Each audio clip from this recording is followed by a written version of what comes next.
Welcome to The Explainer. Today, we're diving into a really dramatic chapter from the end of King David's reign.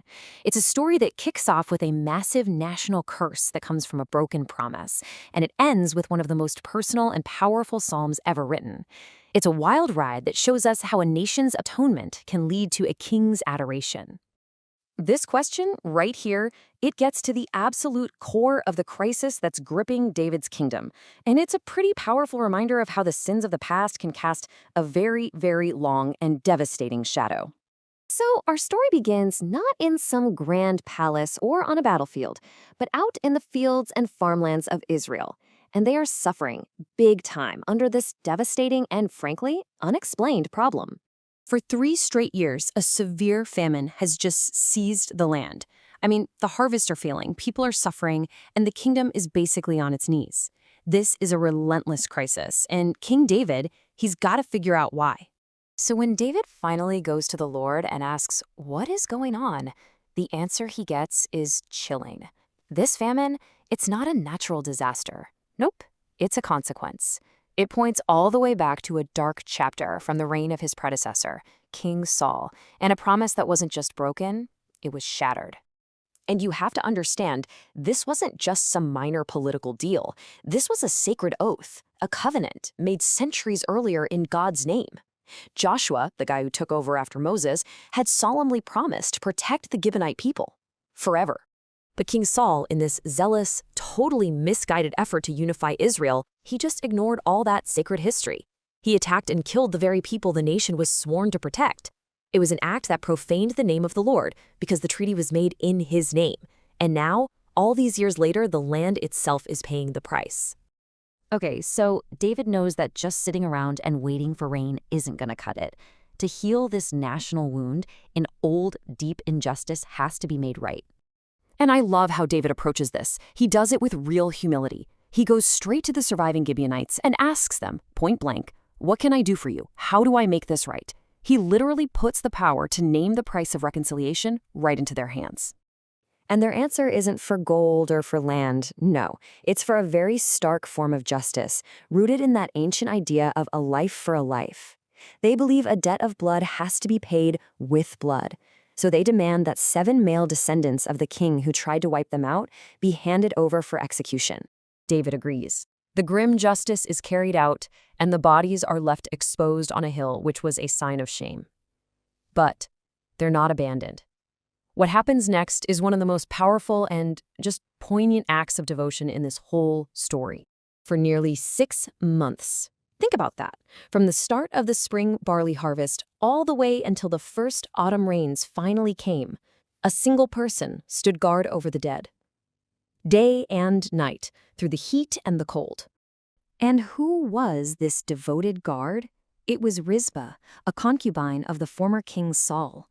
2 of the executed men were her own sons.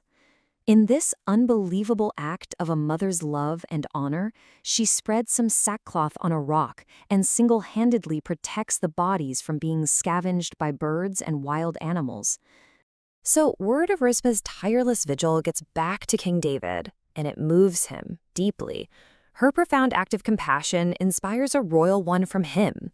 He gathers the bones of her sons and the others. He goes and gets the remains of Saul and his son Jonathan, and he gives them all a proper, honorable burial. And it's only after this act of honor and closure that the curse is lifted, and God finally heals the land. So the story then takes this really dramatic shift. We move from a national crisis rooted in the past to a very personal turning point for the aging king himself. This contrast really captures the long, long arc of David's life, right? You've got the same man who, as a boy, fearlessly took on the giant Goliath.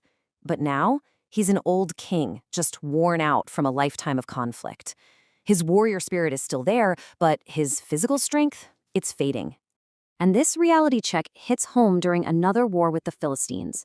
David gets tired in the middle of a fight and is almost killed by a descendant of the giants. He's saved at the last second by one of his loyal soldiers, Abishai. And after that, his men make this solemn plea. "David, you can't be our frontline warrior anymore. Your job now is to rule from the throne." And it's this transition, this moment of reflection on a life that was just packed with danger and deliverance, That brings us to the climax of our story, a powerful and beautiful song of praise that David wrote. This song, which you can find in 2 Samuel chapter 22, it's basically David's personal testimony. It's him looking back over a lifetime of near-death experiences, of being hunted by Saul, of fighting endless wars.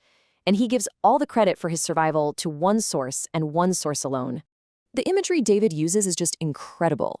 He's not speaking in abstract theological terms. He's using the language of a soldier. For David, God wasn't some distant idea.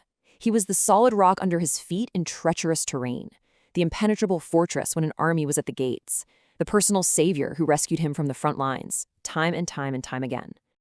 And then David makes this truly stunning declaration. After a life that we know is filled with massive moral failures, he says God saved him because he delighted in me and that he has been blameless. You kind of have to pause there and go, wait, what? Blameless? How can he possibly say that? And here's the key to the whole thing. In this context, blameless does not mean sinless or perfect. Not at all. It's about a purity of heart, a core faithfulness, and a posture of always coming back. It means that despite his many, many flaws, the fundamental direction of David's heart was always bent back towards God. And throughout this song, David uses the Hebrew name El for God. And this isn't just a random choice. El emphasizes God's ultimate power and authority as the great and mighty creator of the entire world. So David is acknowledging that his personal savior is also the sovereign ruler of the universe.